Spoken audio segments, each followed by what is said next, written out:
Oh, sweet Jesus. It's time for placement matches, and my god, has it already been hell. Which one? And on this one, it's Warwick. If you watched the stream, I had a lot of pain in all the games I played. My god, I'm just gonna... Attack speed red, attack speed quints, armor yellow matches versus blues, 2190 masteries. Alright, so I picked Warwick because I fucking felt like it, but also kind of, I felt like it would make sense a little, you know.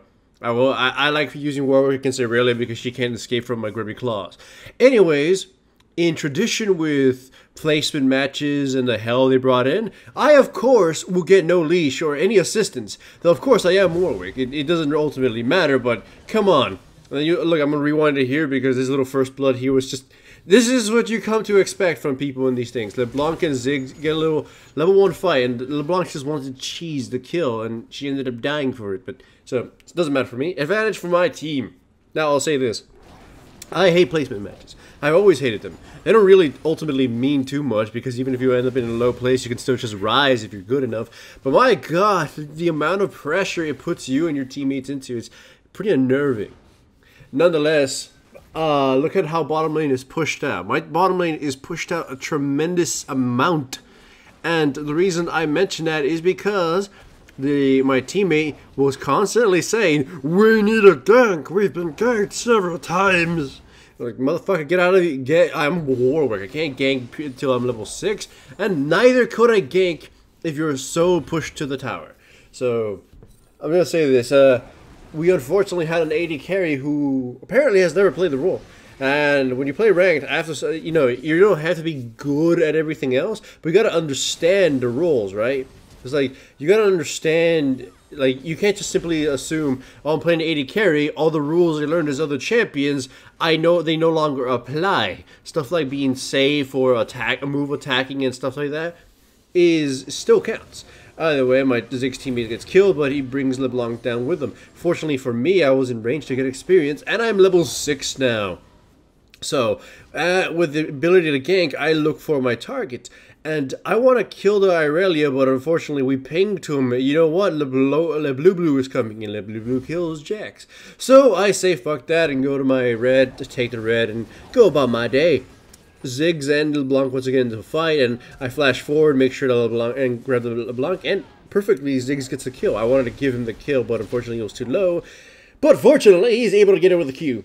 And then goes my bottom lane again. So bottom lane right now is 0, 2, and 0, and mine is about 20 CS less than the other ones, and then the 0 gets yet another kill. So you can tell it's not going too well.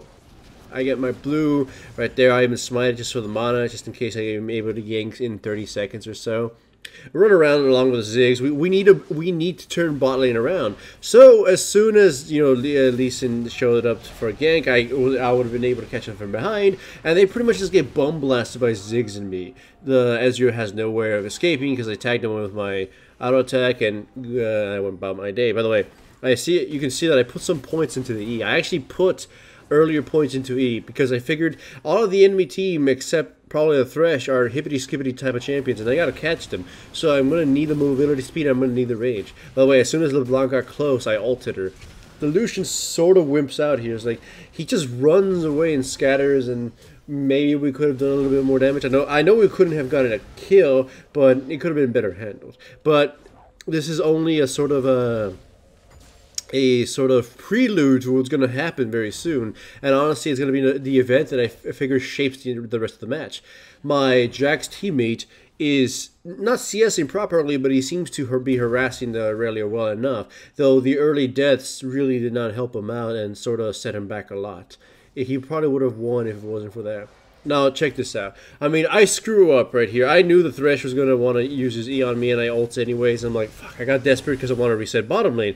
But here, I blocked the Q from Lee Sin on purpose because I figured, just sort of create space between my teammates and the AD carry. But look, the Lucian, he could have actually killed 2 people here.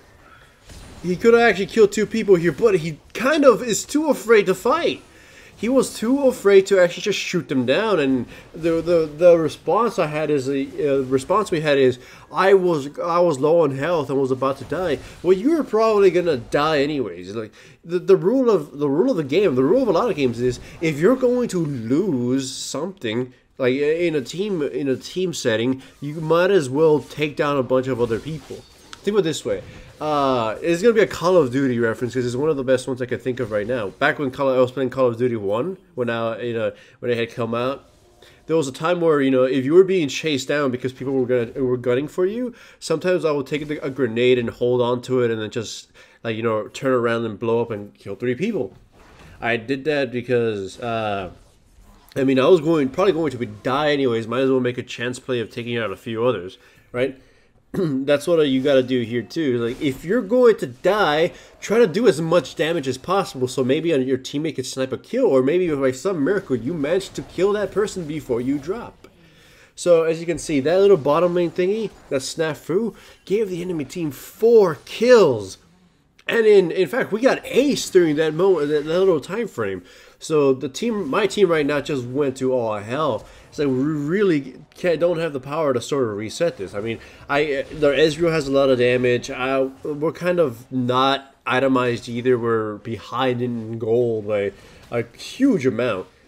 I go in, but I back off as soon as the teleport comes in, and in comes Aurelia. She goes in, the CC goes through, and I ult her as soon as she gets close. Actually gets on top of the Ziggs to give us a breathing room. I drop it, unfortunately, and the Ziggs has no chance in hell of escaping from the LeBlanc. So she drops. Lucian shows up, only to pretty much get bum blasted right now. Let's see. I think he gets bum blasted right now. Yeah, he gets close, and I think he can't trade even against the Ezreal. So yeah, the Ezreal just annihilates him. So with that, we're losing a lot of morale, and we're honestly thinking we're about to lose.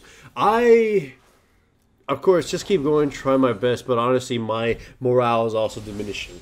I gotta say, the Mary Cone's placement matches have not been going well. Spoiler alert, it's at 0-6 right now.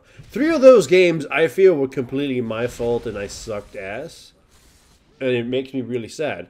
And then the other 3 games, honestly, this has been one of them, was pretty grim. Some of my teammates sort of sunk the ship before set sail, so to say. Like this game just went to shit real quick.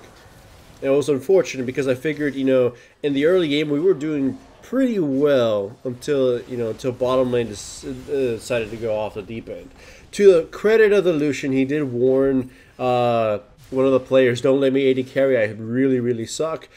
But he should have done. He could have played a little bit of things better. I think if we hadn't died for free all 4 of our deaths, we would have had a better chance. Either way, I still have 4 more games to go, and I will stream them. So here's hoping they improve. Hooray for Maricon.